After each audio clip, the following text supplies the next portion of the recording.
Assalamualaikum warahmatullahi wabarakatuh.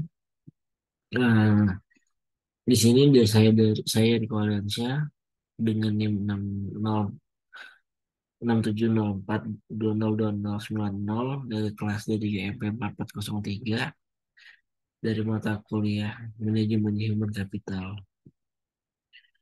Eh, Baik, di sini saya akan menjelaskan apa itu manajemen human capital. Manajemen human capital atau manajemen sumber daya manusia ini merupakan suatu proses menangani berbagai masalah pada ruang lingkup karyawan, pegawai, buruh, manajer, dan atau semua tenaga kerja yang menopang seluruh aktivitas dari organisasi, lembaga, atau perusahaan untuk mencapai tujuan yang telah ditetapkan. Baik,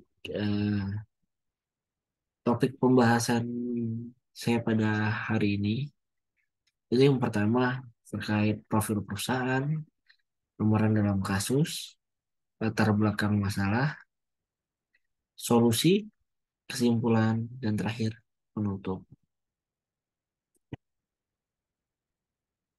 Ini buat pusat yang saya ambil itu sebagai objek studi saya itu adalah PT Tel. PT Tel itu adalah PT Tanjung Enim Lestari, Pulp and Paper atau disingkat dengan TEL adalah pabrik kelas dunia yang memproduksi yang memiliki produk berkualitas tinggi dan pabrik pulp yang ramah lingkungan. Ini didirikan pada tanggal 18 Juni 1990, memulai konstruksi pada pertengahan 1997 dan beroperasi komersial dimulai pada Mei tahun 2000. Pabrik ini terletak di area 1.250 hektar, Desa Banuayu, Kecamatan 4 Petulai, Dangku, Kabupaten Morenin, Provinsi Sumatera Selatan, Indonesia. Nah, PT Telin itu bergerak di bidang produksi pulp and paper, yaitu kertas. Oke, lanjut. Nih, pemeran dalam kasus ini tuh yang pertama Asal. Asal tuh adalah ketua Serikat Pekerja PT Tel. Terus yang kedua ada Irzan Zulfakar. Itu dia sebagai Federasi Serikat Pekerja Pulp and Paper Indonesia. Dan terakhir, Wardi itu Humas PT Tel Indonesia. Lanjut. Nah, kasus yang kali ini eh, dimulai dari pendapat menurut si Asal. Cukup banyak karyawan yang kecewa dengan manajemen perusahaan yang dinilai sudah tidak memenuhi lagi tuntutan kesejahteraan karyawan. Perusahaan harus melakukan pelaksanaan perjanjian kerja bersama secara murni dan konsekuen, menghentikan sebuah bentuk intimidasi dan manipulasi kepada pekerja, memberhentikan pejabat perusahaan yang tidak produktif, dan laksanakan tanggung jawab sosial kepada masyarakat.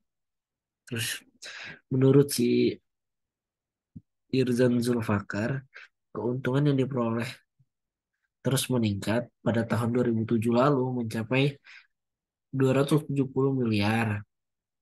Tahun 2008 kembali meningkat menjadi 659 miliar dan diprediksi pada tahun 2010 dan 2011 ini akan meningkat lebih besar lagi.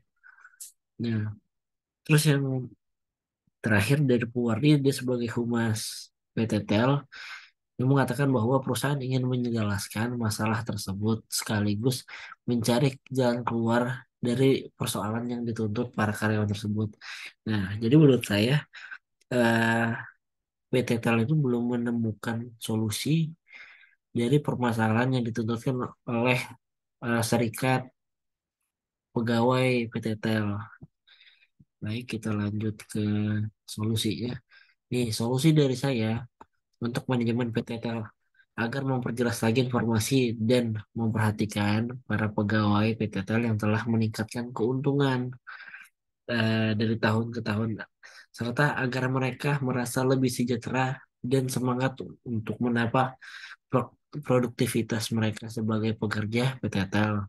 Dan untuk perusahaan cukup bagus, sudah transparan dalam memberi tahu peningkatan keuntungan perusahaan dari tahun ke tahun.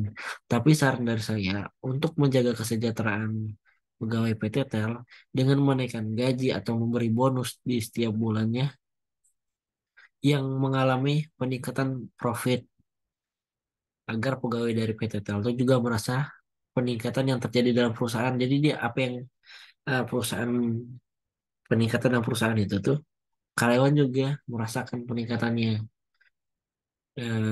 Kita eh, kesimpulan dari kasus ini tuh berdasarkan hasil analisis dan penelitian saya mengenai faktor yang dapat membuat karyawan PTTL ini melakukan mogok kerja itu dikarenakan tidak adanya reward atau penghargaan kepada pegawai yang sudah menopang kenaikan profit dari tahun ke tahun berupa peningkatan kesejahteraan dan eh, menjadi pembelajaran untuk PTTL bahwa meningkatkan kesejahteraan pegawai itu sangatlah penting dari sebuah perusahaan. Sekian dari saya. Eh, untuk salah kata atau salah analisis, saya mohon maaf. Terima kasih. Assalamualaikum warahmatullahi wabarakatuh.